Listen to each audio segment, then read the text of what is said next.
¿Qué tan estable puede ser un castillo construido sobre el sacrificio de una madre? La vida de Javier era la imagen de la perfección, pero olvidó que los cimientos de su lujosa existencia estaban construidos con los ahorros de toda la vida y el amor incondicional de su madre. La verdad se reveló de la forma más cruel. De camino a un importante evento familiar, frente al coche que ella misma había pagado, escuchó las palabras que lo derrumbaron todo. «Mamá, te pido un Uber, el coche va lleno», dijo, mientras su suegra se acomodaba en el asiento. Esa frase retiró la piedra angular del castillo. El amor de madre no desapareció, pero dio paso a una fría determinación. El colapso no fue un estruendo, sino un silencio aterrador que lo cambió todo. Si fueras tú quien ha sacrificado todo para ser tratado como un estorbo, ¿elegirías el perdón o exigirías justicia? Hoy debería haber sido uno de esos días. Uno de esos que se guardan en un rincón especial de la memoria, junto al olor del primer bizcocho o el tacto de la primera colcha de bebé. Hoy era el bautizo de Mateo. Mi único nieto. Llevaba el vestido listo desde el martes. Un vestido de lino azul, sencillo, que yo misma había cosido. A las 10 en punto, como un reloj, oí el motor silencioso de un coche deteniéndose frente a mi puerta. Me asomé por la ventana. Era él. El todoterreno negro y reluciente que ocupaba mis pensamientos y casi todos mis ahorros. Parecía una pantera dormida en mi humilde calle de Chamberí. Mi corazón dio un vuelco de alegría. Salí al portal, con la pequeña caja del regalo envuelta en papel de ositos. La puerta del conductor se abrió y bajó Javier, mi hijo. Llevaba un traje que seguro costaba más que mi pensión de un mes. Pero no me miró a los ojos. Su mirada se desvió hacia la acera, hacia cualquier sitio menos hacia mí. Luego bajaron ellos. Los señores de la fuente. Sus suegros. Él, con su aire de cirujano importante. Ella, envuelta en un perfume caro y una sonrisa que no le llegaba a los ojos. Y por último, Sofía, mi nuera, que bajó del asiento del copiloto con el pequeño Mateo en su portabebés. Me acerqué, sonriendo. «Buenos días», dije. Apenas recibí un frío movimiento de cabeza como respuesta. Fue entonces cuando Javier se aclaró la garganta. Supe en ese instante que algo iba mal. Es un gesto que hace desde niño, justo antes de decir una mentira. «Mamá, qué bien que ya estás lista», empezó, con una tensión extraña en la voz. «Es que, ha habido un cambio de planes». Las palabras se quedaron flotando en el aire fresco de la mañana. Sin sentido. ¿Cómo que un cambio de planes, hijo? Si ya solo falta que me suba. Se rascó la nuca. Y entonces lo dijo. La voz de Javier sonó extraña, como si no fuera suya. Me dijo que los padres de Sofía se habían venido con ellos. Que con el portabebés y las bolsas de Mateo, pues ya no había sitio. Dijo que el coche iba lleno. El coche va lleno. Repetí esas palabras en mi cabeza. Miré el interior de aquel vehículo enorme, un gigante de metal que podría llevar a un equipo de fútbol entero. Vi el espacio vacío a los lados del portabebés. Vi el maletero, seguramente desierto. No había falta de espacio físico. Lo que faltaba era espacio para mí. Fue la señora de la fuente quien dio el golpe de gracia. Con esa vocecita suave, llena de un veneno dulce. Me dijo que estuviera tranquila. Que no me lo tomara a mal. Que a ellos les gustaba ir cómodos, y que así, yo iría más a gusto. Sin apreturas. Sí. Claro que lo entendí. Mi vestido cosido a mano, mi olor a barrio, mi presencia, no encajaban en su foto de familia perfecta. La vergüenza era el pasajero que ocupaba mi asiento. Javier, al ver el dolor reflejado en mi cara, se apresuró a ofrecerme su brillante solución. Sacó el teléfono móvil del bolsillo como si fuera un trofeo. Pero no te preocupes, que ya lo he solucionado todo. Dijo, con un falso tono de eficacia. Te pido un Uber. Llega en 3 minutos. Va directo a la finca, sin problemas. Me mostró la pantalla de la aplicación. El nombre de un desconocido. Un coche anónimo llamado para alejarme, para que mi presencia no estropeara su día. Mi propio hijo me mandaba al bautizo de mi nieto en compañía de un extraño. Para que sus suegros pudieran viajar cómodamente. En el coche. En mi coche. Porque ese coche, ese monumento negro a mi exclusión, era mi regalo. La prueba de mi último gran sacrificio. Para comprar ese coche, para dar la entrada y asegurarles la financiación, tuve que vender lo único que me quedaba de Ricardo. Lo único que era verdaderamente mío. Tuve que vender nuestro pequeño apartamento en la playa de El Saler, en Valencia. Aquel rincón donde guardábamos 30 veranos de risas, el olor a salitre y la promesa de envejecer juntos mirando las olas. Vendí mis recuerdos para que ellos pudieran fabricar los suyos. Y en ese instante, en esa acera, mientras mi hijo me ofrecía un viaje con un desconocido como quien da una limosna, algo dentro de mí se rompió.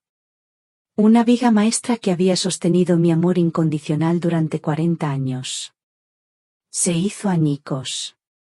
El dolor fue tan agudo que por un momento dejé de oír. Pero después, ese dolor se transformó en otra cosa. En una claridad helada. Afilada como un cristal roto. Miré el coche. Miré a los señores de la fuente con sus caras de piedra. Miré a Sofía, que acomodaba al bebé sin dignarse a mirarme. Y por último, le miré a él. A mí Javier.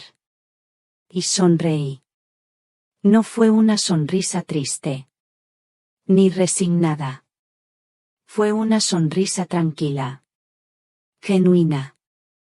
Una sonrisa que los descolocó por completo. Esperaban lágrimas. Esperaban un drama. No esperaban paz. No te preocupes, hijo, dije, con una voz que hasta a mí me sorprendió por su calma.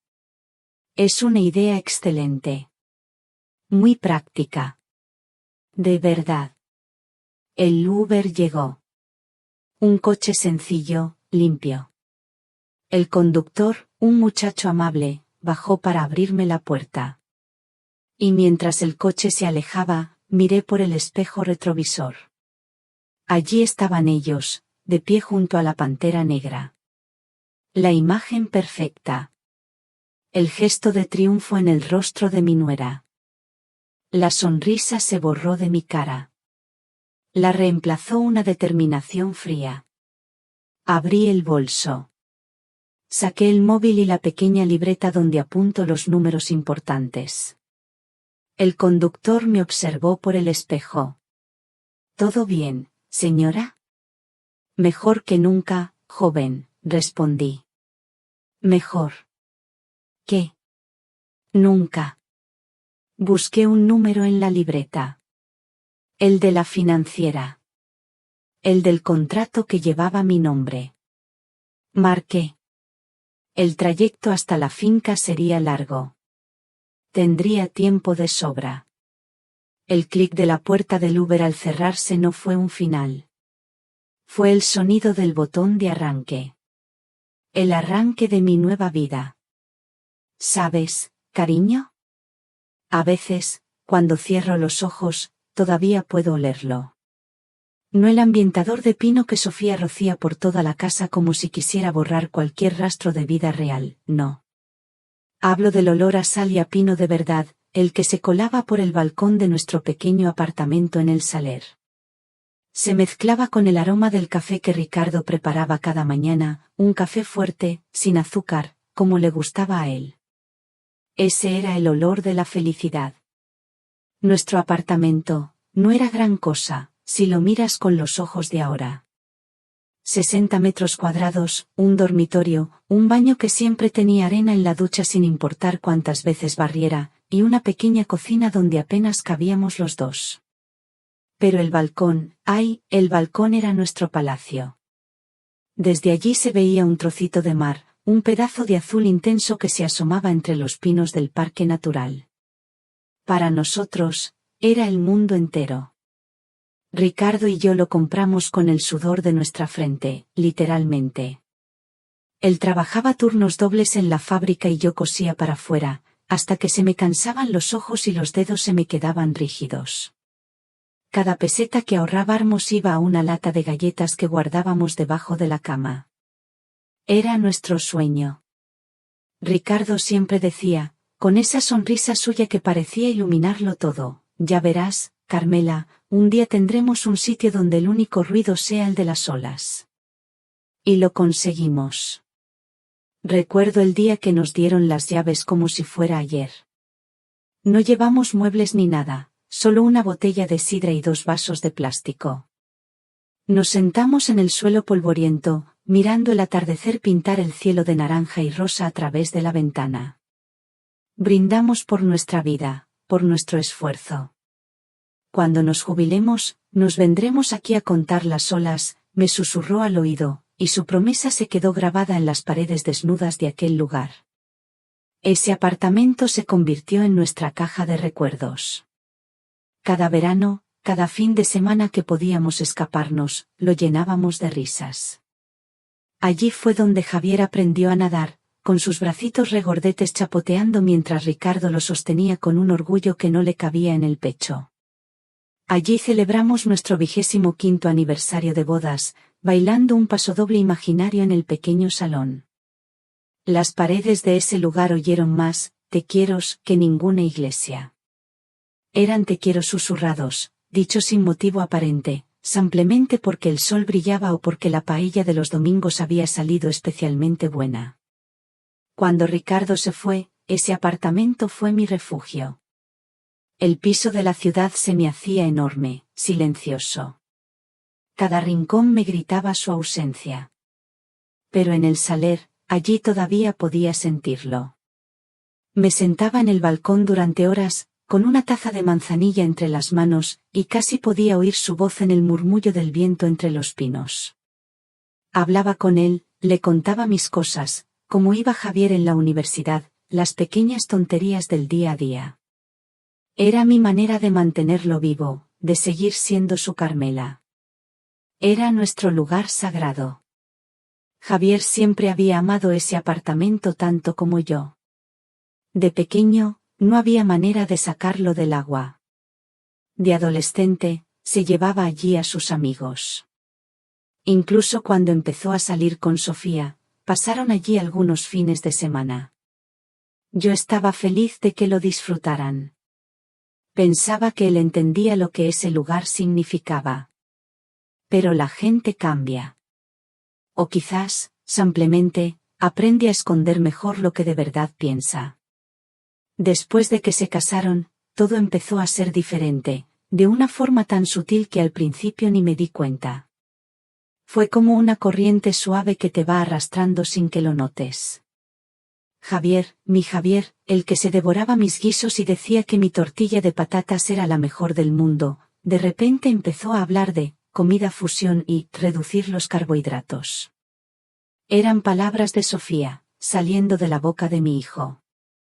Las visitas a El Saler se fueron espaciando.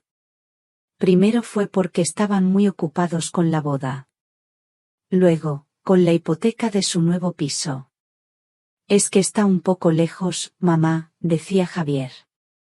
Y con el trabajo, llegamos al viernes agotados. Yo lo entendía, claro que sí. La vida moderna es exigente. Pero me dolía ver el apartamento vacío, acumulando polvo. El golpe de gracia llegó después de que naciera Mateo. Mi nieto. La luz de mis ojos. Sofía es una madre, protectora. Mucho. Todo tenía que ser orgánico, esterilizado, pedagógico. Y, por supuesto, seguro. La seguridad se convirtió en su palabra favorita. Una tarde de domingo, vinieron a comer. Yo había preparado el pollo asado de Ricardo, el que le encantaba a Javier. Él apenas lo probó. Sofía había traído un puré de quinoa para el niño. Estaban hablando del coche, de que el que tenían era viejo, de que no era lo suficientemente seguro para llevar a Mateo. El otro día leí un artículo sobre la importancia de los sistemas de retención infantil y el anclaje ISOFIX, dijo Sofía, con ese tono de experta que usa para todo. Nuestro coche no lo tiene, es un peligro. Javier asintió, con la mirada seria. Tiene razón, mamá. No podemos arriesgarnos con el niño. Necesitamos un coche más grande, más moderno, más seguro. Yo los escuchaba, sin entender muy bien a dónde querían llegar. Le ofrecí a Javier un poco más de pollo. Él negó con la cabeza. Hemos estado mirando precios, continuó él, y esta vez evitó mi mirada. Y son carísimos.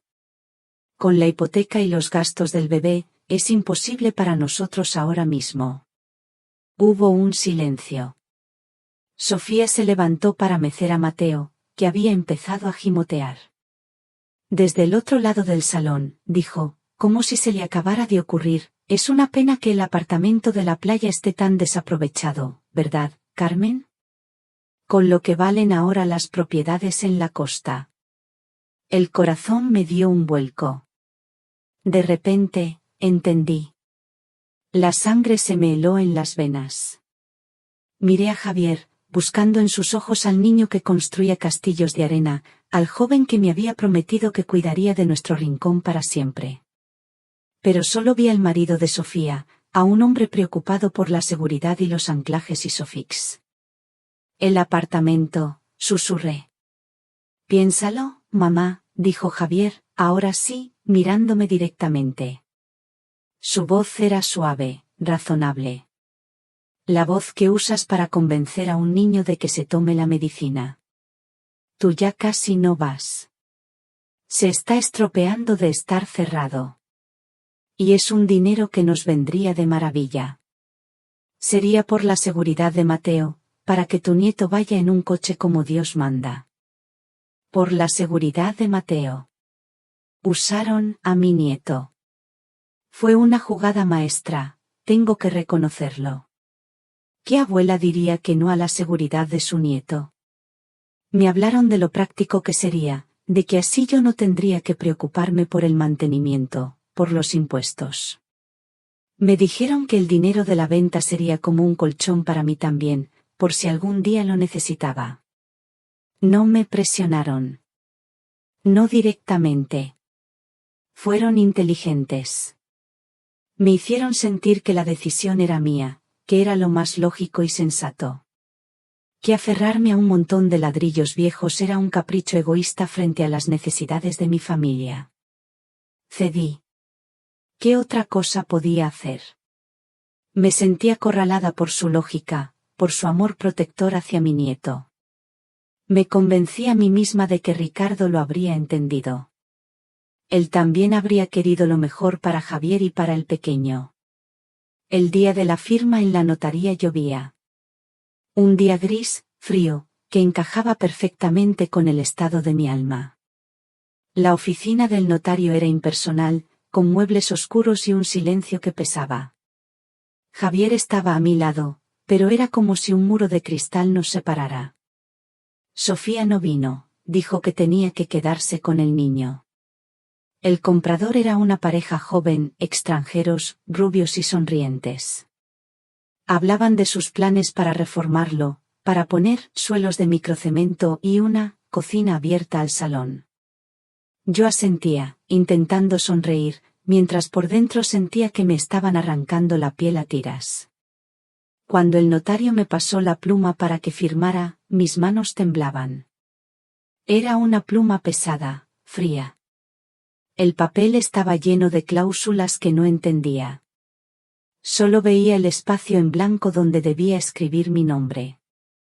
En ese instante, no estaba vendiendo 60 metros cuadrados con vistas al mar. Estaba vendiendo los desayunos con Ricardo, las siestas de verano con el sonido de las cigarras, los castillos de arena de Javier, las promesas susurradas en un balcón.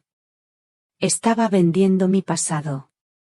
Puse la punta de la pluma sobre el papel. El notario carraspeó, impaciente. Miré a Javier una última vez, con una súplica muda en los ojos. Quizás esperaba un gesto, una palabra, ¿te espera, mamá, no lo hagas? Pero él solo me dedicó una pequeña sonrisa de ánimo, un gesto que decía, vamos, ya casi está. Es lo correcto. Y firmé. Cada letra de mi nombre fue un golpe en el pecho. Sentí un frío glacial, un vacío inmenso. Al levantar la pluma, me sentí despojada, como si acabara de renunciar a la parte más valiosa de mí misma. En ese momento, en esa oficina aséptica y silenciosa, supe que había cometido el mayor error de mi vida.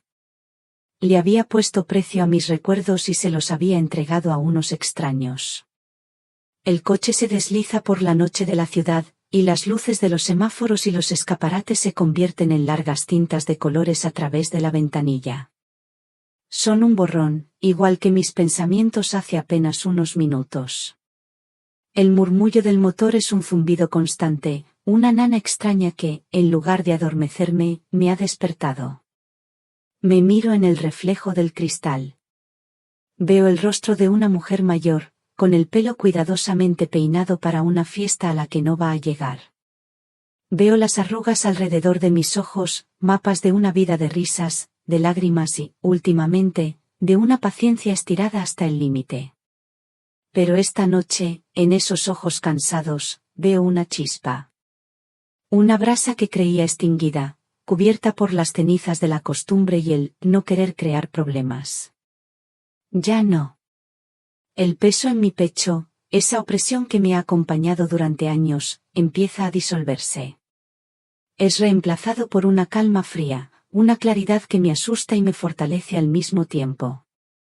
Siento como mi columna se yergue contra el asiento de cuero sintético. Ya no soy una viejecita que va de paseo. Soy una mujer que ha tomado una decisión. Me inclino ligeramente hacia adelante. La mampara de plástico nos separa, pero mi voz sale firme, sin un ápice de duda. Joven. El conductor, un chico que no tendrá ni la edad de Javier, me mira por el espejo retrovisor. Sus ojos muestran una educada preocupación. Lleva todo el viaje sintiendo mi silencio, probablemente imaginando 1000 dramas de abuela. ¿Se encuentra bien, señora? ¿Le traigo un poco de agua? Una sonrisa diminuta, la primera sonrisa genuina en mucho tiempo, se dibuja en mis labios. Es una sonrisa para mí, no para él. Mejor que nunca, joven.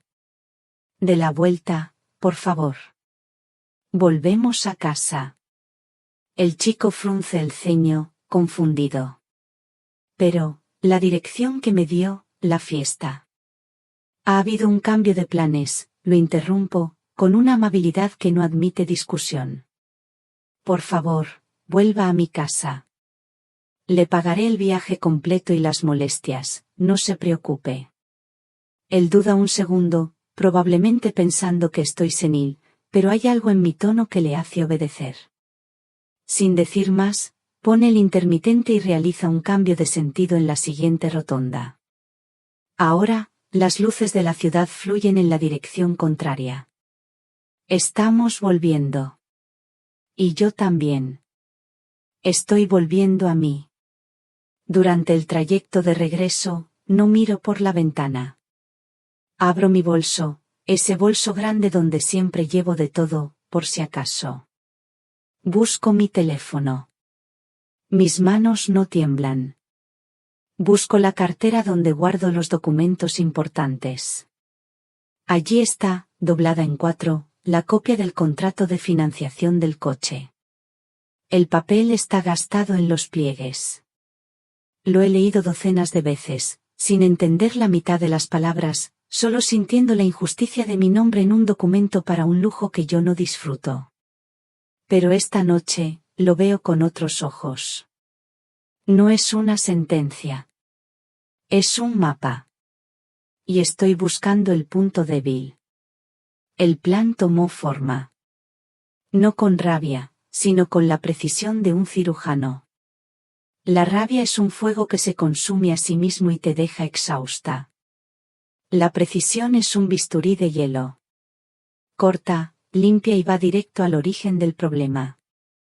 El problema no es el dinero. Nunca lo fue. El problema es el respeto. La dignidad. Y eso no tiene precio. Saco el teléfono y busco en internet el número de atención al cliente de la financiera. Es un número 902, por supuesto. Hecho para que te canses y cuelgues. Pero yo tengo toda la noche. Y toda la vida que me queda por delante. Marco los números lentamente, deliberadamente. El tono de llamada suena 1, 2, 3 veces. Una música de espera horrible, una melodía enlatada diseñada para aniquilar la voluntad, empieza a sonar. La escucho sin impaciencia. La dejo sonar mientras repaso mentalmente mi guión. Financiera Autocredit, le atiende María. ¿En qué puedo ayudarle?, dice una voz joven y cansada al otro lado. Respiro hondo. Pongo mi voz más dulce, la de una abuela un poco perdida. Buenas noches, señorita, disculpe la hora. Verá, llamo por un contrato de financiación. Soy la titular, Carmen García. Doy mi número de DNI con calma. Tengo una duda un poco tonta, a lo mejor usted me puede ayudar. Dígame, señora García, responde, con un tono automático. Verá, en el contrato pone que yo soy la titular, la propietaria del crédito. Pero el coche no lo conduzco yo, lo lleva mi hijo. Él es el conductor habitual. Y me ha surgido una pregunta, ¿qué pasaría si, por ejemplo, el usuario principal del vehículo no es el titular del contrato? ¿Eso podría suponer algún tipo de, no sé, irregularidad? Hay un silencio al otro lado. Puedo imaginarla buscando en su pantalla, extrañada por la pregunta. Bueno, señora García, normalmente el titular y el conductor habitual son la misma persona. Si no es así, debería estar notificado en el seguro. Ah, el seguro, la interrumpo suavemente. Claro. Pero yo hablo del contrato de financiación con ustedes. ¿Hay alguna cláusula que hable de eso? Del uso por terceros. Es solo por curiosidad, para quedarme tranquila. La chica teclea algo. Suena insegura.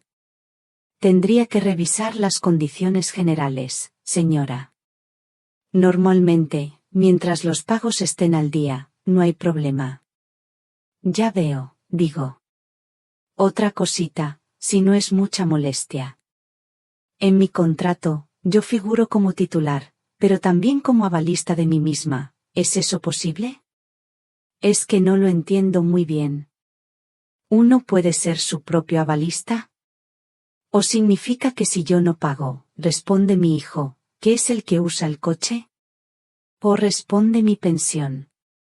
Me gustaría que me aclarara qué bienes están vinculados a esa garantía, por favor. Ahora el silencio es más largo.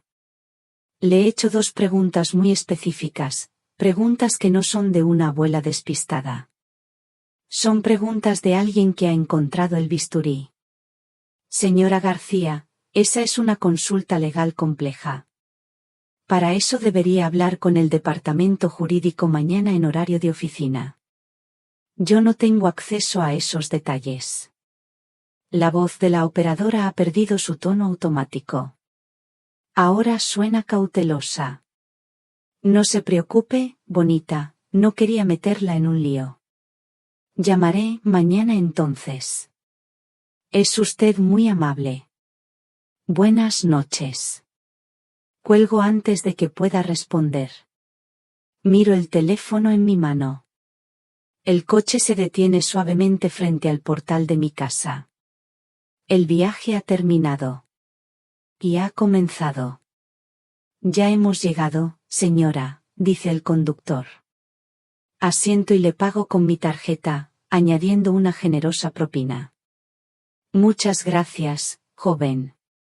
Que tenga buena noche.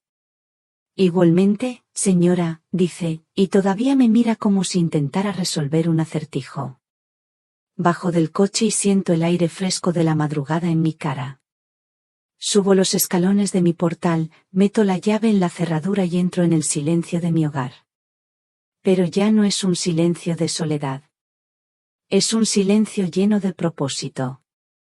Fue la primera llamada de mi nueva vida. La primera de muchas. Si alguna vez te has sentido invisible, si has tenido que sacar fuerzas de donde no las había para defender tu dignidad, déjame un comentario aquí abajo y cuéntame desde qué ciudad o pueblo me escuchas. Saber que no estoy sola en este camino me da el coraje para seguir contando mi historia. La puerta se cierra a mi espalda y el sonido del cerrojo al girar retumba en el pasillo. Es un sonido definitivo, un punto final. Y entonces, me envuelve el silencio. El silencio en mi casa no es un vacío, es una sustancia. Pesa. Se ha acumulado en los rincones durante años, espesándose cada día desde que Ricardo se fue. Pero esta noche es diferente. No es el silencio de la soledad, sino el de la antesala de una batalla. Un silencio cargado de electricidad, como el aire antes de una tormenta. Dejo el bolso y las llaves sobre la mesita de la entrada. El movimiento es automático, pero mis sentidos están más despiertos que nunca. Puedo oler el polvo fino sobre los muebles, ver el reflejo pálido de la luna en el parqué del salón. Esta casa es mi testigo. Sus paredes me han visto reír, llorar, esperar. Y ahora me ven decidir.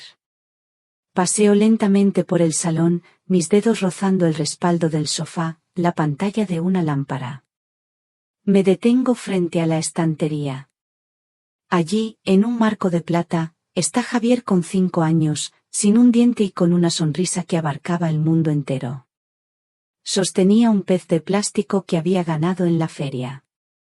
Recuerdo su grito de alegría, el calor de su manita en la mía. Un dolor agudo, familiar, me atraviesa el pecho. Es el amor de una madre, una fuerza tan poderosa que a veces te empuja a perdonarlo todo, a justificar lo injustificable. ¿He hecho bien? La pregunta surge como una serpiente desde el rincón más débil de mi corazón. ¿No estaré exagerando? ¿Destruyendo a mi familia por orgullo? Es el bautizo de mi nieto. Mateo. Un bebé inocente que no tiene la culpa de nada. La imagen de su carita redonda aparece en mi mente y vacilo. Por un instante, me siento monstruosa, egoísta. Una mala madre. Una mala abuela. Mi mirada se desvía hacia un rincón oscuro, junto a la ventana.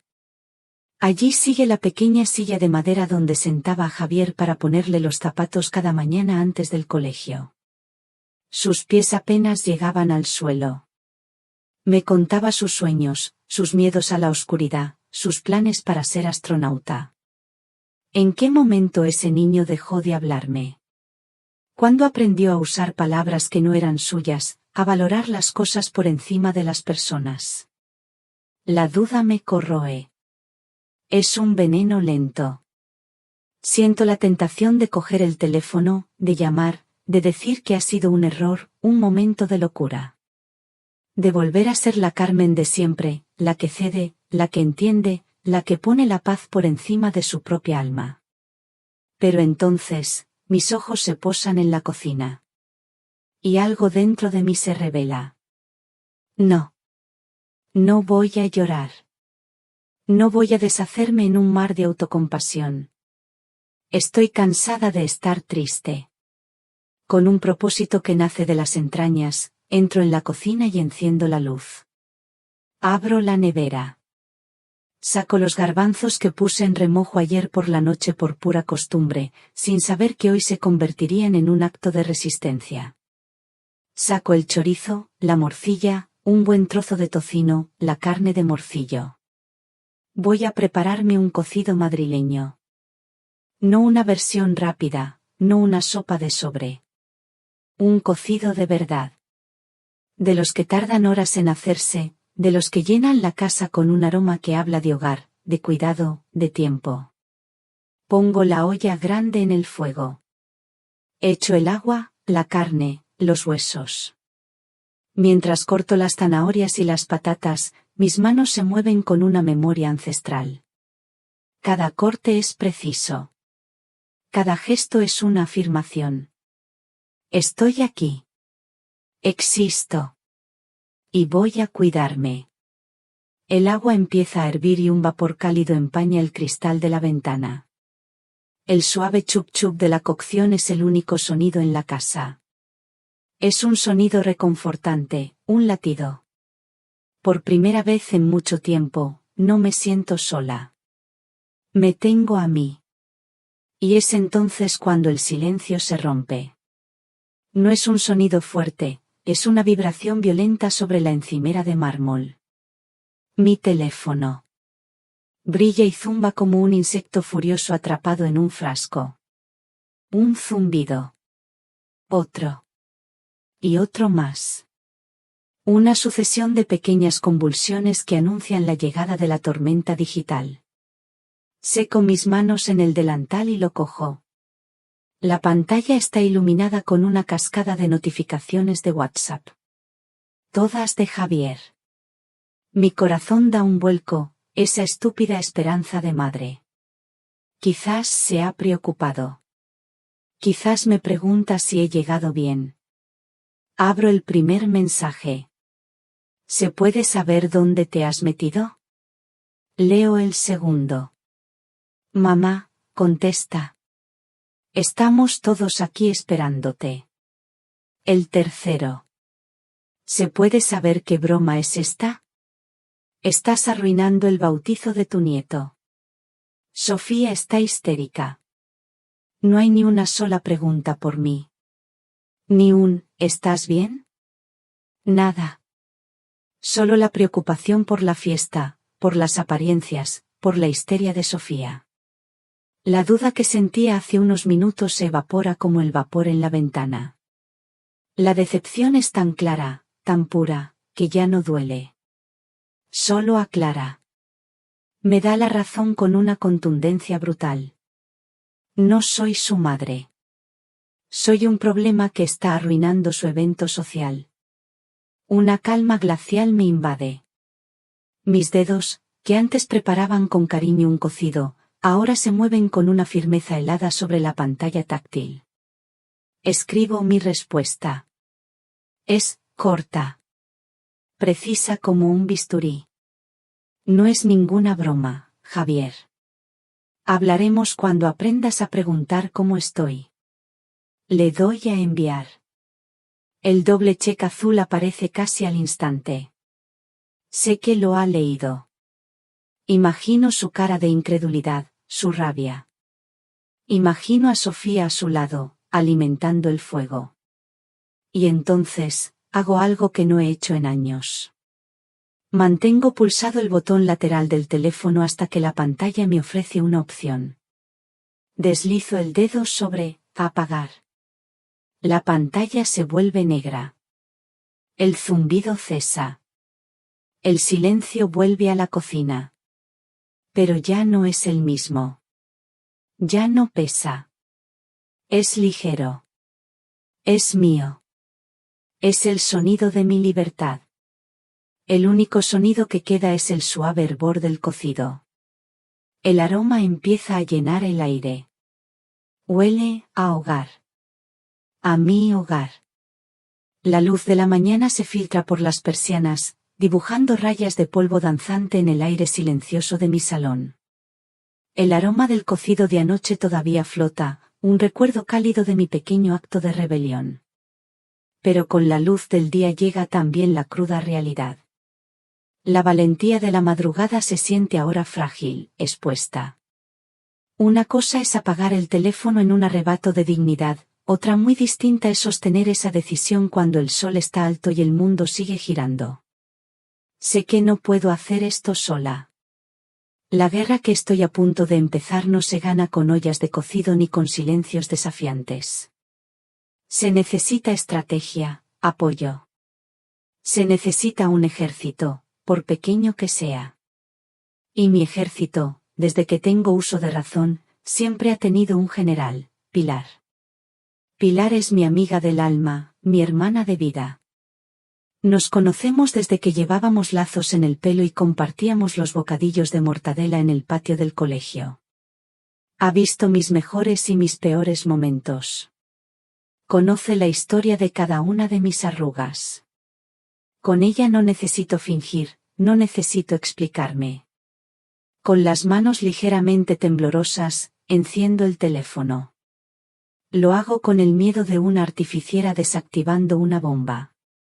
La pantalla cobra vida y, como era de esperar, una avalancha de notificaciones me golpea. 15 llamadas perdidas de Javier, 7 de un número desconocido que supongo que será de Sofía, y una veintena de mensajes de WhatsApp que me niego a abrir. Ignoro todo eso y busco su nombre en mi agenda. Pulso el botón de llamar. Carmen. Por el amor de Dios, su voz, enérgica y preocupada, es un bálsamo. Llevo llamándote desde anoche. Javier me ha llamado hecho un basilisco. ¿Estás bien? ¿Qué ha pasado? Estoy bien, Pilar. Mejor de lo que he estado en años, le digo, y me sorprendo de lo verdadera que suena mi propia voz. ¿Podemos tomar un café? Necesito verte. Media hora más tarde, estamos sentadas en nuestra cafetería de siempre, en la misma mesa de la esquina que ocupamos desde hace 30 años. El camarero nos sirve los cafés con leche sin necesidad de preguntar. Pilar me mira por encima de sus gafas, sus ojos agudos no se pierden ni un detalle de mi rostro. Le cuento todo. Desde la conversación en el Uber hasta la llamada a la financiera, la noche en vela y la decisión que ha echado raíces en mi interior. Hablo sin parar, soltando el peso de años de silencios y sacrificios. Pilar escucha sin interrumpir, solo asintiendo de vez en cuando, su mano sobre la mía dándome un anclaje en la realidad. Cuando termino, ella se recuesta en la silla y suelta un largo suspiro. No es de pena, es de indignación. Ya era hora, Carmen. Ya era hora, dice, con una firmeza que me apuntala el alma. Llevo años mordiéndome la lengua, viendo cómo te hacían más y más pequeña, cómo te convertían en su cajero automático personal con delantal. Te quiero, amiga, pero a veces me daban ganas de zarandearte. Una lágrima de alivio se me escapa y la seco rápidamente. Tenía miedo, Pilar. Miedo de perderlo. ¿Y qué tenías hasta ahora?, me pregunta, su voz se suaviza pero no pierde su filo. Tenía su presencia en Navidad y en los cumpleaños. Tenía sus llamadas cuando necesitaban algo. Carmen, el amor no es un contrato de servicios. Es respeto. Es cuidado. Y tú no lo estabas recibiendo. Se inclina sobre la mesa y me aprieta la mano con fuerza. Escúchame bien. Lo que estás haciendo no es venganza, Carmen. Es un acto de amor propio. Le estás enseñando a tu hijo una lección que tú, por amarlo demasiado, olvidaste enseñarle. Sus palabras son como una luz en la niebla. Me enderezan, me dan permiso para sentir que lo que hago es correcto. Pero no sé por dónde empezar, confieso. La financiera, el contrato, son solo palabras que no entiendo. Para eso están los que sí entienden, dice ella con una sonrisa astuta. No vas a ir a ver a uno de esos abogados de corbata de seda que anuncian en la tele. Necesitas un perro de presa. Necesitas a Mendoza. Señor Mendoza. Su despacho está a 3 calles de mi casa, encima de la antigua mercería. No tiene una placa de latón reluciente, solo un cartel de plástico un poco amarillento por el sol. Es un abogado de barrio, de los de toda la vida. Tiene fama de ser un hombre seco, directo y terriblemente eficaz. Justo lo que necesito. Esa misma tarde, estoy sentada en una silla incómoda frente a su escritorio. El despacho es pequeño, atiborrado de montañas de expedientes que parecen desafiar la gravedad. Huele a papel viejo y a justicia lenta. Señor Mendoza es un hombre menudo, con unas gafas gruesas que le agrandan los ojos y un bigote perfectamente recortado. Le entrego la copia del contrato de financiación. No le adorno la historia. Le doy los hechos, claros y concisos, como una empresaria que presenta un problema a su asesor. Él lee el documento en silencio. Pasa las páginas con una lentitud exasperante. A veces, emite un pequeño gruñido, un taja casi inaudible. Yo espero, con el corazón martilleando contra mis costillas. Siento que estoy en un confesionario, y este hombre es el único que puede darme la absolución o la condena. Finalmente, se quita las gafas y las deja sobre la mesa con un gesto decidido. Me mira fijamente. Bueno, Carmen. La buena noticia es que su hijo y su nuera son unos chapuceros arrogantes, dice, sin rodeos. La mala noticia es que esto va a ser una guerra de trincheras. Se inclina sobre el contrato y señala una cláusula con el dedo. Mire aquí. En su afán por atarla bien atada, no la pusieron solo como avalista. Usted figura como cotitular solidaria del préstamo. ¿Sabe lo que significa eso? Niego con la cabeza. Significa que usted no es solo la que paga si su hijo no lo hace. A efectos legales, usted es tan dueña de ese coche como él hasta que se pague la última letra. Él no puede venderlo sin su firma, no puede cambiar la titularidad, no puede hacer nada sin su consentimiento explícito. Tienen el uso, sí. Pero usted tiene el poder. Siento una oleada de vértigo. Poder. Es una palabra que había olvidado cómo se sentía. Entonces, ¿puedo hacer algo?, pregunto, con un hilo de voz. Podemos hacer mucho, me corrige él, y en sus ojos veo el brillo de un estratega que disfruta de un buen desafío. Podemos notificar a la financiera que, como cotitular, usted retira el permiso de uso a terceros, es decir, a su hijo.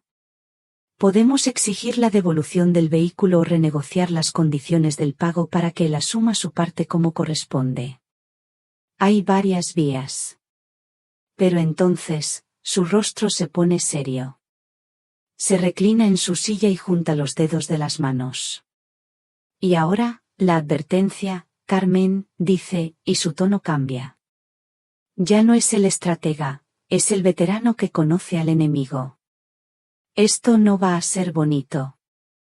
Cuando se vean acorralados, cuando vean que su cómodo estilo de vida está en peligro, jugarán sucio. Muy sucio. Hizo una pausa, asegurándose de que yo entendía la gravedad de sus palabras. Intentarán decir que usted no está en sus cabales.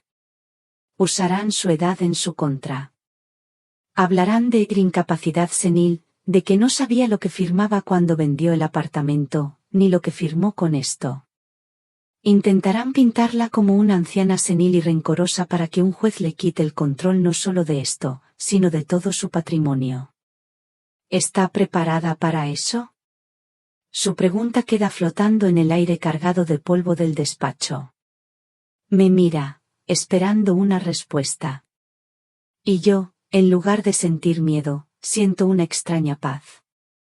Me habían quitado mi pasado, habían intentado hipotecar mi presente y ahora amenazaban mi futuro. Pero lo que no sabían es que, al hacerlo, me habían devuelto a mí misma. Miro al señor Mendoza, a ese pequeño hombre con alma de perro de presa, y asiento lentamente. Sí, señor Mendoza, digo, y mi voz es la voz de una mujer que ya no tiene nada que perder y todo por recuperar. Estoy preparada. Las semanas que siguieron a mi visita al señor Mendoza transcurrieron en una calma extraña, casi antinatural. Era como el silencio que se instala en el campo después de una tormenta lejana, cuando el aire todavía está cargado pero el sol se atreve a salir. Mi teléfono seguía en silencio. Ni Javier ni Sofía intentaron contactarme de nuevo. Supongo que mi mensaje y mi posterior mutismo los habían dejado en un estado de shock e indignación, recalculando su estrategia. Aproveché ese respiro. Lo saboreé como un vaso de agua fresca en el desierto. Empecé a caminar cada mañana. Iba al parque, me sentaba en un banco a leer el periódico, sin prisas.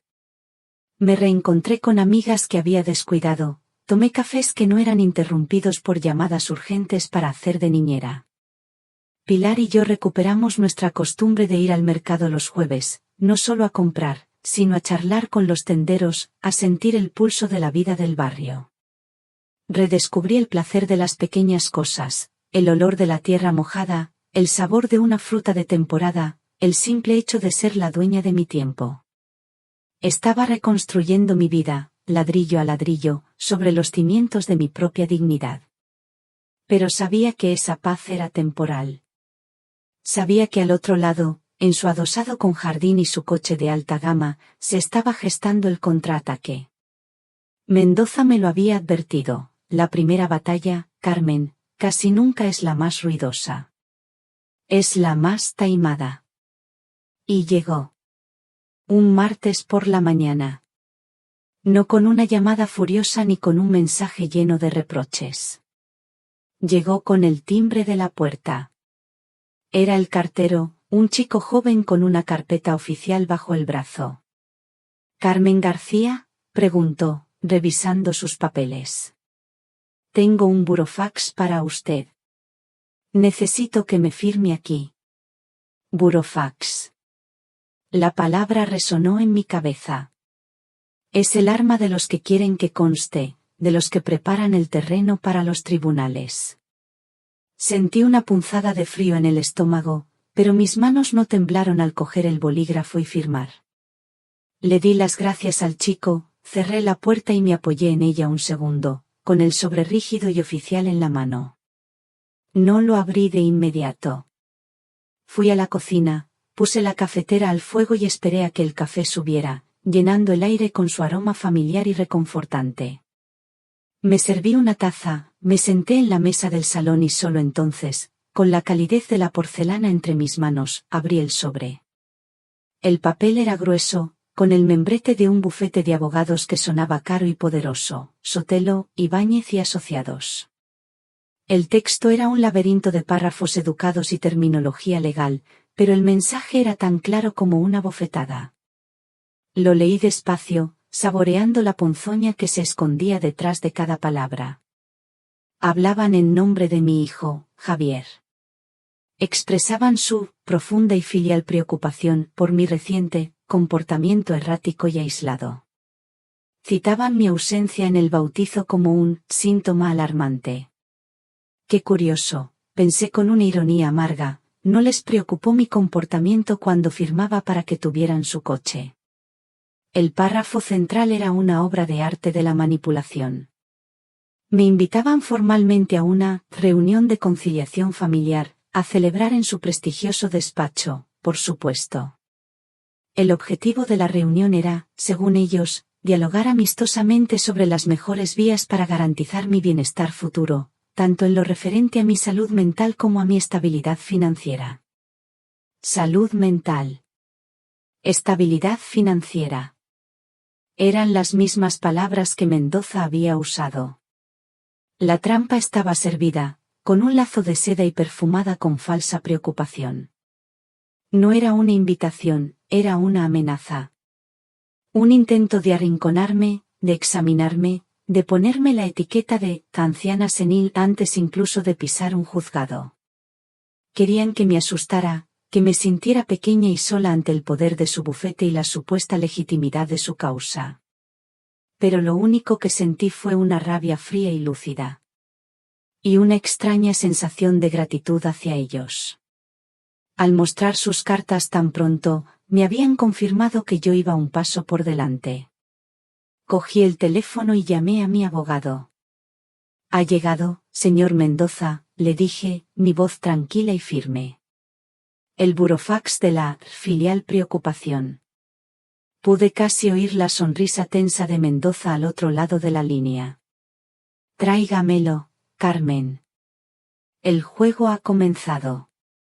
En su despacho, con el documento extendido sobre la mesa entre nosotros, planeamos el contraataque. «Predecible», murmuró Mendoza tras leerlo. «Es el manual del perfecto buitre. Primero, aíslan a la víctima.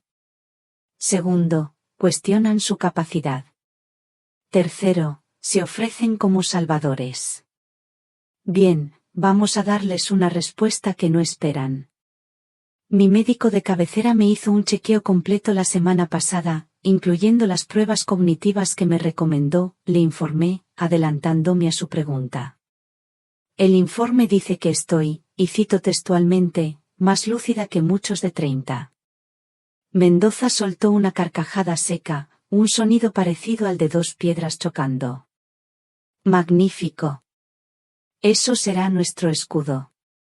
Ahora, necesitamos la espada». Abrí mi bolso y saqué una carpeta de cartón vieja. Dentro, había fotocopias de extractos bancarios de los últimos 10 años, y una pequeña libreta. En esa libreta, con mi caligrafía de contable jubilada, había anotado cada préstamo, cada ayuda para la entrada del piso, cada imprevisto para el que Javier había necesitado dinero. Con fechas, cantidades y conceptos. «Creí que esto podría ser útil», dije sin más. Mendoza se puso las gafas y examinó los papeles. Sus ojos se iban abriendo más y más con cada página que pasaba. Levantó la vista, y la admiración en su mirada me dio más fuerza que cualquier discurso. «Carmen», dijo lentamente. «Usted no es una víctima. Usted es un testigo de cargo contra su propio hijo. Esto es oro puro». Se levantó y empezó a pasear por el pequeño despacho, dictando en voz alta como si yo fuera su secretaria. «Redactaremos nuestro propio burofax. Será una obra de arte. Empezaremos agradeciendo cortésmente al bufete Sotelo, Ibáñez y Asociados su amable interés, por el bienestar de mi clienta». Hizo una pausa, saboreando el sarcasmo. «A continuación, adjuntaremos una copia del reciente informe médico del doctor Salas, afirmando que la salud física y mental de doña Carmen García es, a todas luces, excelente y envidiable». Se detuvo frente a la ventana, dándome la espalda. «Y aquí viene el golpe de gracia», continuó, girándose hacia mí con un brillo feroz en los ojos. «Les informaremos de que cualquier intento, por velado que sea, de iniciar un proceso de incapacitación legal será respondido de forma inmediata y contundente con una querella criminal por calumnias, injurias y acoso, con el objetivo de causar un daño moral y patrimonial». Respiró hondo antes de rematar. «Y como muestra de nuestra buena fe y transparencia, les haremos saber que, en dicho proceso, nos veríamos en la obligación de adjuntar como prueba un anexo detallando el historial de transacciones financieras entre mi cliente y su hijo durante la última década. Transacciones que podrían ser de gran interés para la agencia tributaria». El silencio que siguió a sus palabras fue absoluto. La amenaza era velada, pero brutal. No solo les parábamos los pies, sino que les advertíamos de que si daban un paso más, desataríamos un infierno fiscal sobre Javier. Mendoza se sentó, visiblemente satisfecho. «Les hemos devuelto la pelota, Carmen. Pero envenenada». Salí de aquel despacho sintiendo que el aire de la calle era más ligero. La batalla no había terminado, ni mucho menos. Pero el primer golpe no me había hecho caer. Al contrario. Me había enseñado a boxear. El burofax de respuesta del señor Mendoza fue como lanzar una piedra en un estanque. Provocó ondas, pero después vino un silencio denso, pesado.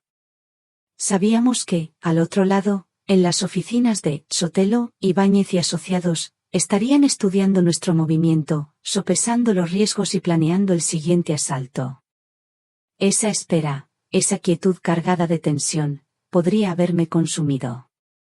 Podría haberme convertido en una prisionera en mi propia casa, saltando con cada llamada, escudriñando cada sobre en el buzón. Pero algo en mí había cambiado.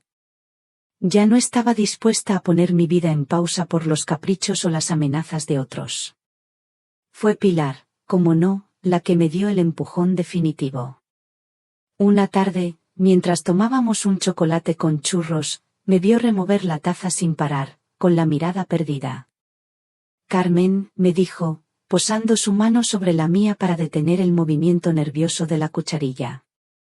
Esta guerra la ganarás en los despachos, no en tu salón. No dejes que te roben también esto. No dejes que te roben la vida mientras esperas. ¿Y qué hago, Pilar?, le pregunté, con un hilo de agotamiento en la voz. Ella sonrió, sus ojos brillando con una idea. Haces las maletas. El otro día vi un anuncio en el centro de mayores. Un viaje en tren por la costa de Cantabria y Asturias. Paisajes, buena comida y gente de nuestra edad. Aire limpio para los pulmones y para el alma. Vete, Carmen. Regálate ese tiempo. Al principio, la idea me pareció una locura, irme de viaje, con la que estaba cayendo. Parecía una frivolidad, una irresponsabilidad. Pero las palabras de Pilar se quedaron resonando en mí, no dejes que te roben la vida. Y me di cuenta de que seguir esperando, seguir permitiendo que el conflicto definiera mis días, era precisamente eso, dejar que ganaran sin haber luchado. 2 semanas después, estaba en el andén de la estación de Chamartín, con una pequeña maleta de ruedas y un nudo de nervios y emoción en el estómago. El grupo era un mosaico de cabezas plateadas, risas y charlas animadas. Me sentía como una niña en su primer día de colegio. Cuando el tren se puso en marcha, con un suave traqueteo, sentí como si una pesada capa invisible se desprendiera de mis hombros. Cada kilómetro que me alejaba de Madrid, me acercaba un poco más a mí misma. A través de la ventanilla, el paisaje urbano de hormigón y prisas fue dando paso a los campos dorados de Castilla y, finalmente, al verdor casi violento, un verdor que duele en los ojos de tan vivo, de las montañas de Cantabria. El viaje fue una sinfonía para los sentidos. El olor a salitre que se colaba por las ventanas al acercarnos a la costa. El sabor de las anchoas de Santoña, de un buen plato de cocido montañés compartido entre risas. El sonido de las gaitas en un pueblecito de Asturias, una música melancólica y alegre al mismo tiempo.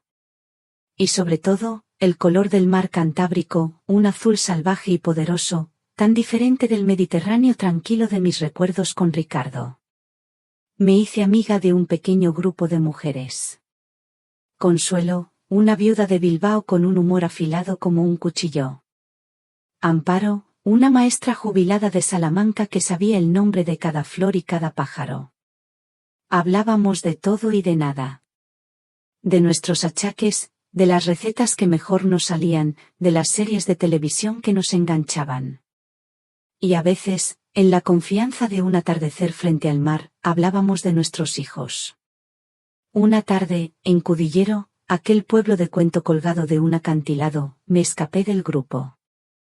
Subí por las callejuelas empinadas hasta un pequeño mirador desde donde se veía todo el puerto, con sus barcas de colores meciéndose en el agua.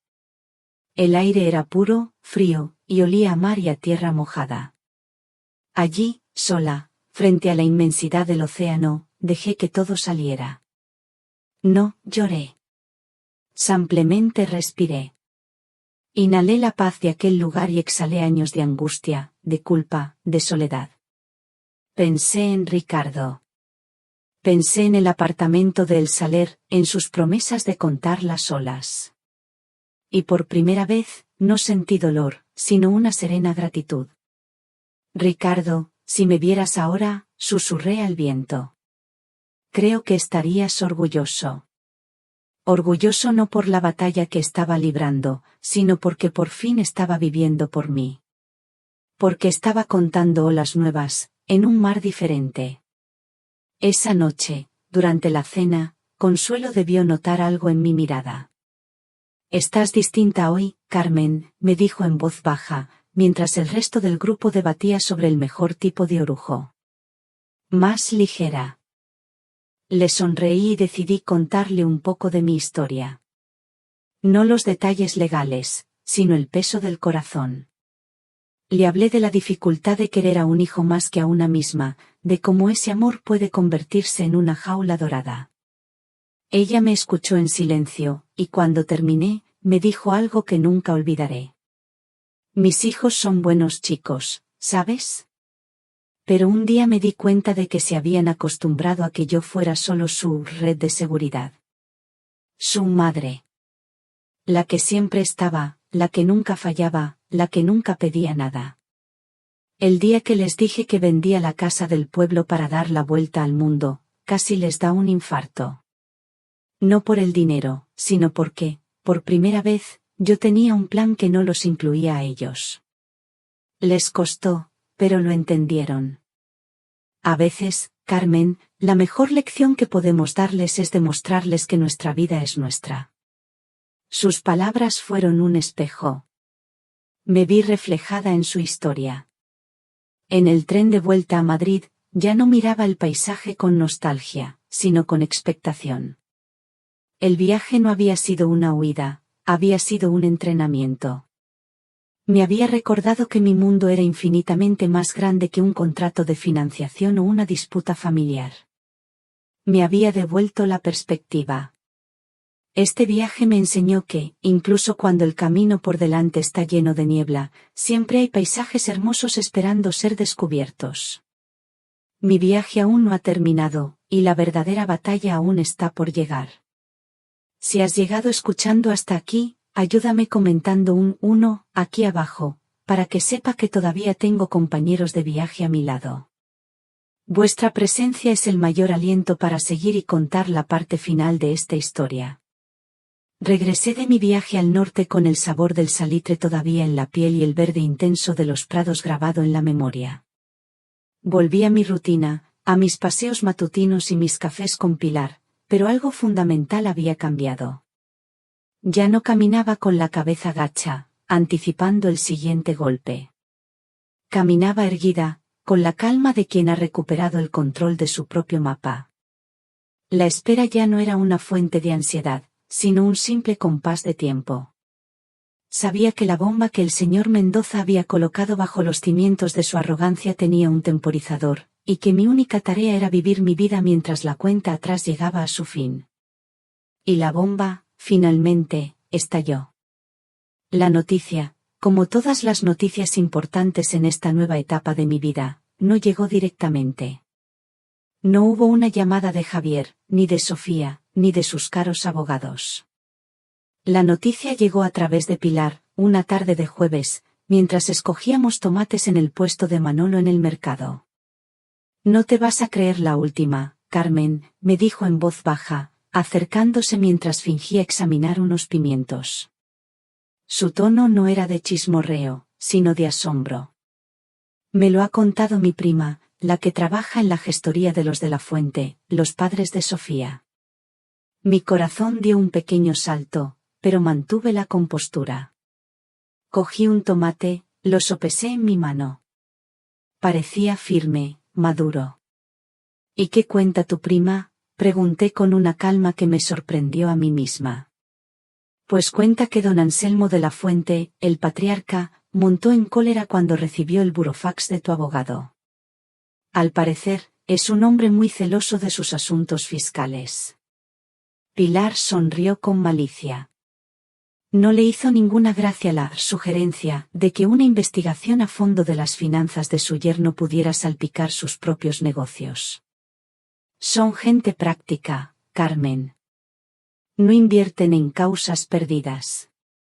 Y Javier, sin tu respaldo y con la amenaza de una inspección de Hacienda, se convirtió de la noche a la mañana en una muy mala inversión. Según la prima de Pilar, la orden fue tajante y fulminante. El bufete, Sotelo, Ibáñez y Asociados recibió instrucciones de abandonar el caso inmediatamente.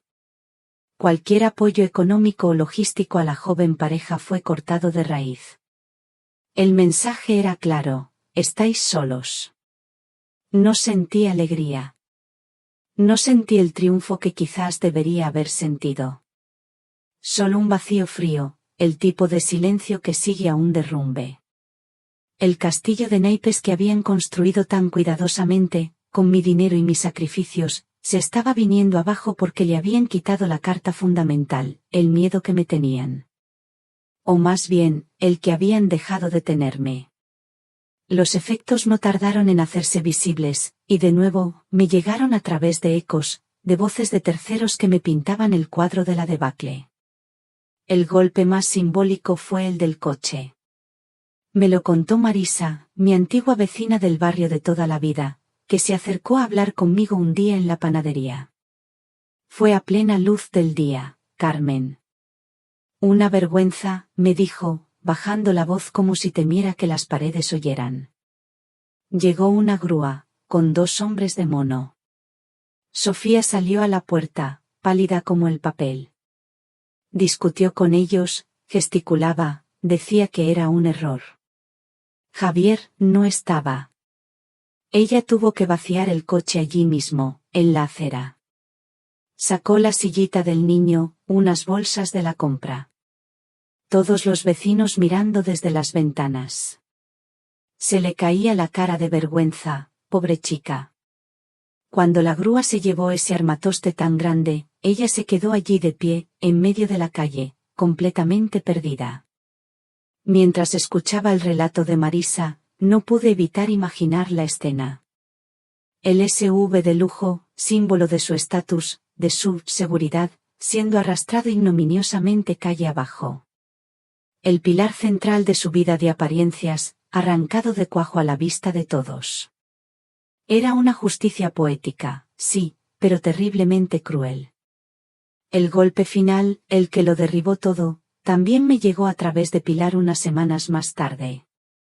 Esta vez su voz al teléfono era más sombría, desprovista de cualquier rastro de regocijo.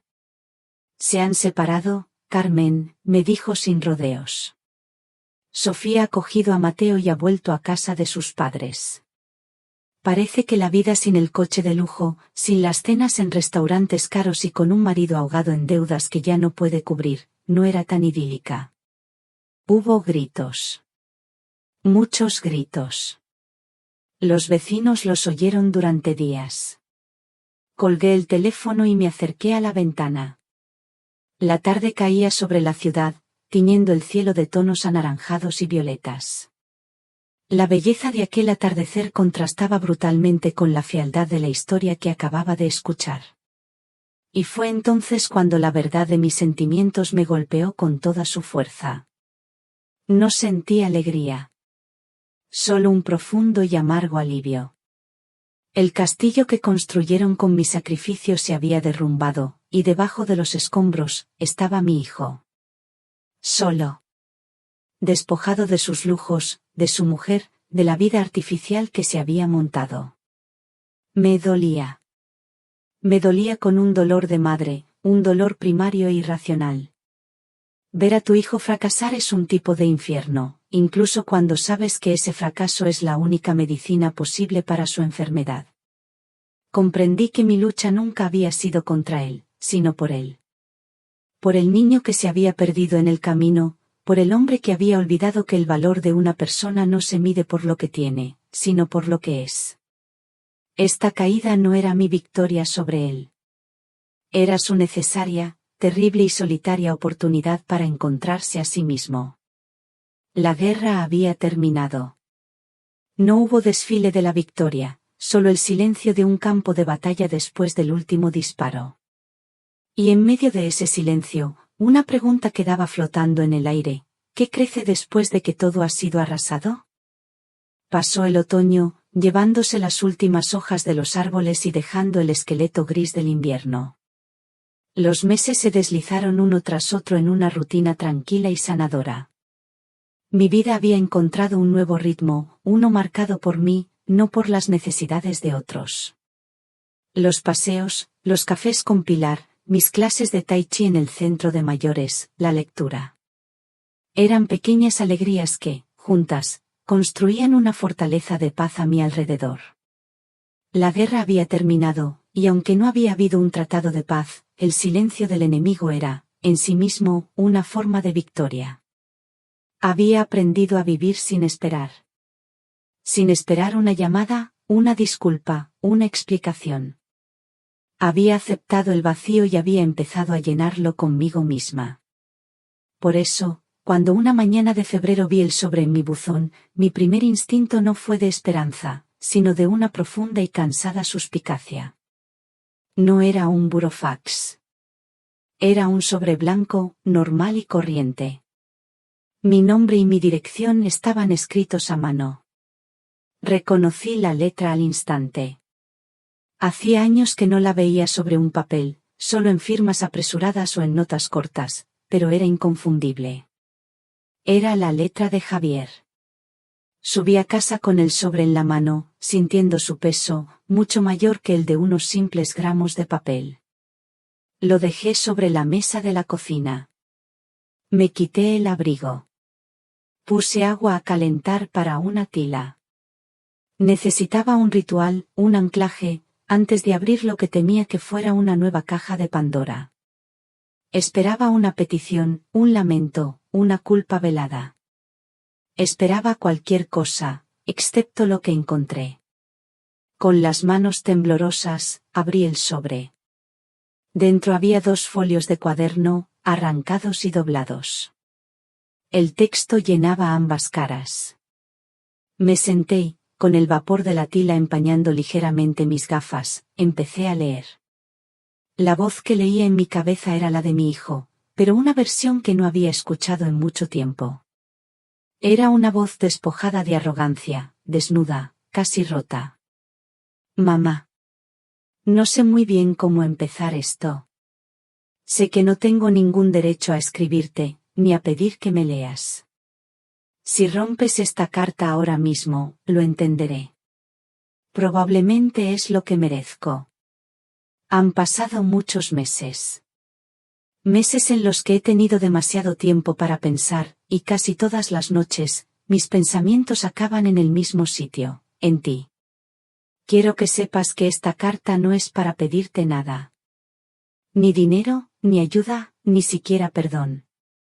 Es solo para intentar explicar, aunque no sé si podré, no para justificarme, sino para que entiendas al hombre tan débil y estúpido en el que me convertí.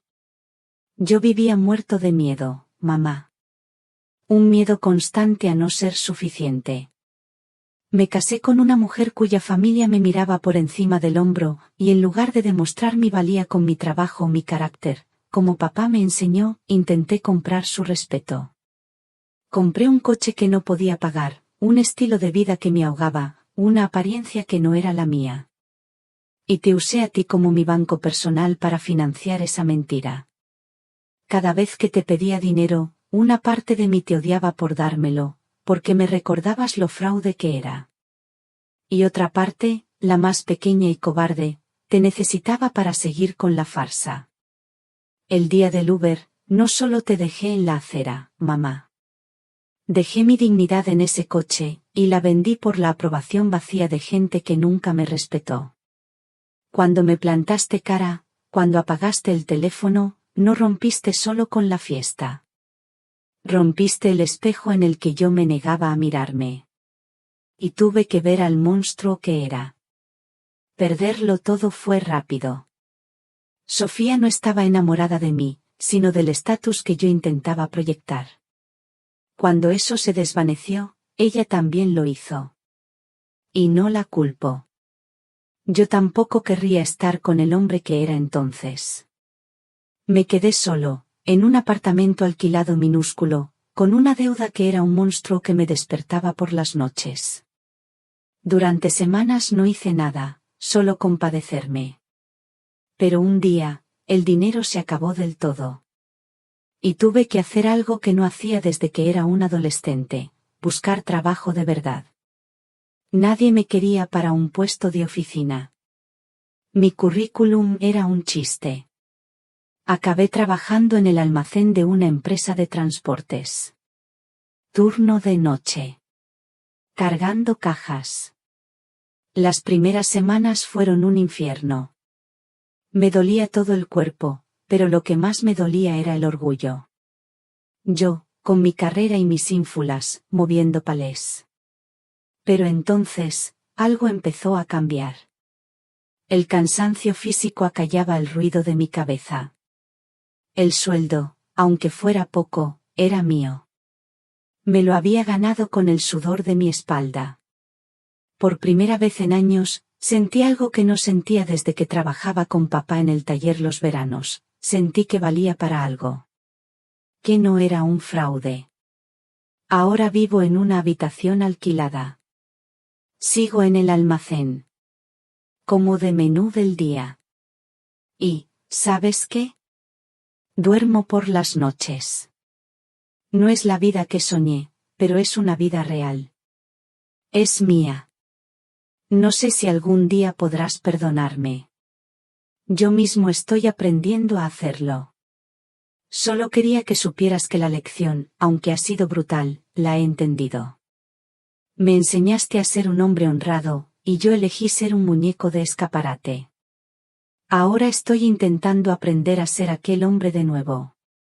No tienes que responder a esto. Solo necesitaba, desesperadamente, que lo supieras. Javier. Cuando terminé de leer, las lágrimas caían sin control sobre el papel, emborronando la tinta de sus últimas palabras. No eran lágrimas de tristeza, ni de alegría. Eran de una catarsis dolorosa, de una herida que por fin, después de tanto tiempo supurando, empezaba a limpiar.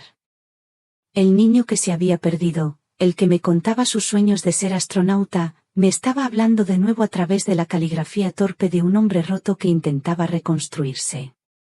No pedía, no exigía. Solo confesaba. Y en esa confesión, en esa vulnerabilidad absoluta, estaba la semilla de la redención. Doblé la carta con un cuidado infinito, como si fuera una reliquia. Mi primer impulso fue coger el teléfono, llamarlo, decirle que todo estaba bien, que era su madre y que siempre lo querría. El impulso de la vieja Carmen. Pero la nueva Carmen, la que había viajado al norte, la que había aprendido a boxear, sabía que la prisa era una mala consejera. El perdón no es un interruptor que se pulsa. Es un camino que se anda. Y este era solo el primer paso. Él había necesitado meses para escribir esa carta. Yo necesitaba tiempo para asimilarla. Dejé pasar 3 días. 3 días en los que releí la carta varias veces. 3 días en los que mi corazón de madre luchó con mi recién descubierta autoestima. 3 días en los que entendí que nuestro futuro, si es que había uno, no podía ser una vuelta al pasado. Tenía que ser algo nuevo, construido sobre unas bases de honestidad y respeto mutuo. Al 4.º día, cogí el teléfono. No abrí la aplicación de llamadas. Abrí la de mensajes. Mis dedos escribieron un texto corto, conciso. Un texto que lo decía todo sin apenas usar palabras. Hablemos. En la cafetería de siempre. El café lo pago yo. La campana de la puerta de la cafetería tintineó, el mismo sonido agudo y familiar que había marcado tantos momentos de mi vida. Levanté la vista del periódico y lo vi entrar. Javier. Parecía más delgado, y las líneas de preocupación en su frente se habían suavizado, reemplazadas por las de un cansancio honesto. Ya no vestía la ropa de marca que Sofía le compraba, sino unos vaqueros y un sencillo jersey de lana. Pero lo que más me llamó la atención fueron sus ojos. Por primera vez en muchos años, me miraban de frente, sin rastro de súplica ni de arrogancia. Solo había en ellos una calma nerviosa, la de un hombre que viene en son de paz, pero no sabe si será bien recibido. Se sentó frente a mí, en la silla que tantas veces había ocupado Ricardo. El camarero se acercó y Javier pidió un café solo, sin dudar. Ya no necesitaba que nadie eligiera por él. Gracias por venir, mamá, dijo en voz baja. Asentí, doblando el periódico y dejándolo a un lado. Gracias a ti por escribir. Hubo un silencio, no incómodo, sino expectante. Un espacio en blanco que ambos sabíamos que debía ser llenado con palabras nuevas, no con las de siempre. Mamá, empezó, pero lo interrumpí con un gesto suave de la mano. He leído tu carta, Javier. Y te creo. Sus hombros se relajaron visiblemente, como si le hubiera quitado un peso de encima. Te perdono. Te perdono porque eres mi hijo y te quiero. Y porque la mujer en la que me he convertido ha aprendido que el rencor solo envenena a quien lo guarda. Vi un brillo de lágrimas en sus ojos, pero las contuvo. Pero, continué, y mi voz se volvió más firme, no más dura, sino más clara, el perdón no es un borrador. No borra el pasado ni nos devuelve a lo que éramos. Si vamos a tener una relación a partir de ahora, tiene que ser sobre unas bases nuevas. Unas reglas, si quieres llamarlas así. Él asintió, dispuesto a escuchar. La primera es que nuestra relación se basará en el tiempo y el respeto, no en el dinero. Nunca más volveré a darte un solo euro que no sea un regalo de cumpleaños o de Navidad, como haría con cualquier otro. Tus problemas económicos son tuyos, y tu capacidad para resolverlos es lo que te definirá como hombre. Lo entiendo, mamá.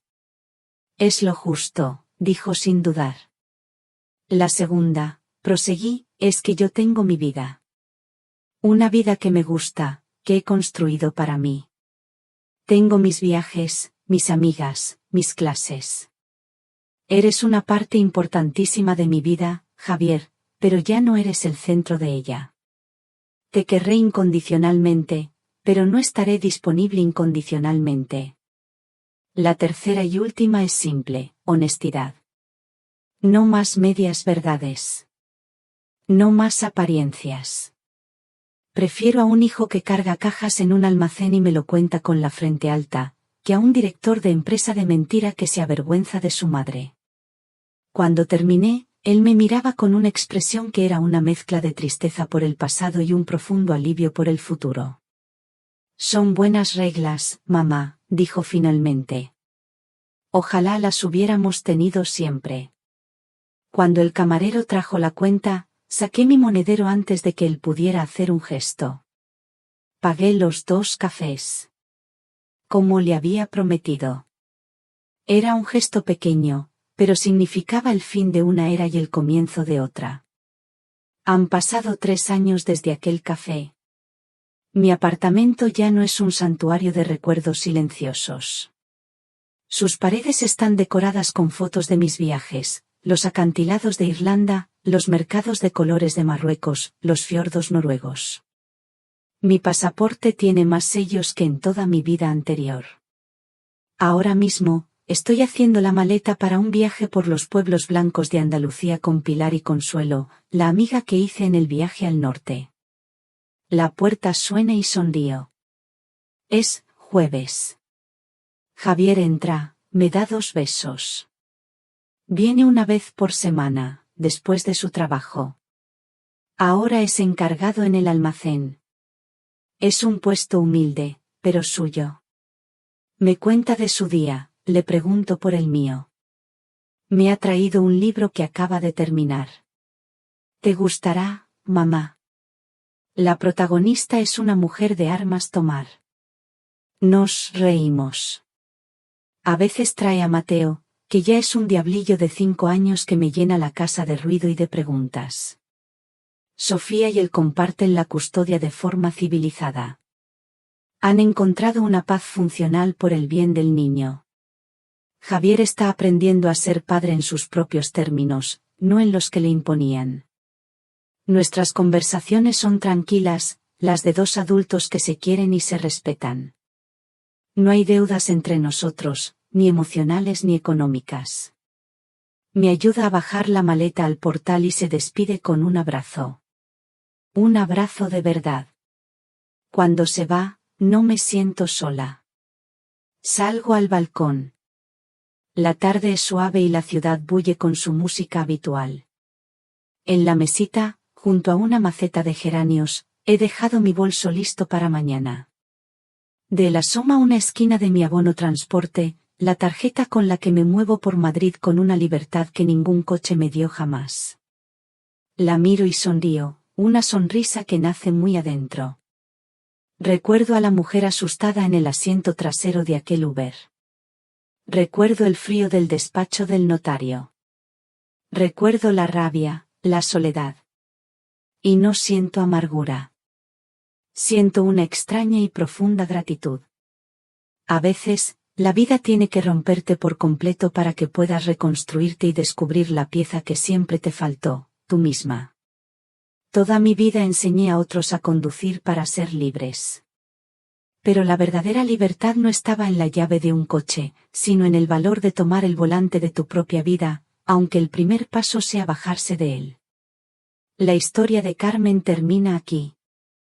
¿Qué opinan de su decisión final? ¿Habrían hecho algo distinto en su lugar? Compartan sus reflexiones en los comentarios, siempre leo cada una de ellas.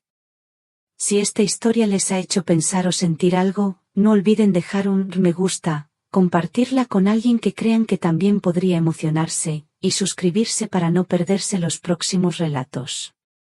Nos vemos en la próxima historia y quién sabe, tal vez la próxima vez, el protagonista seas tú.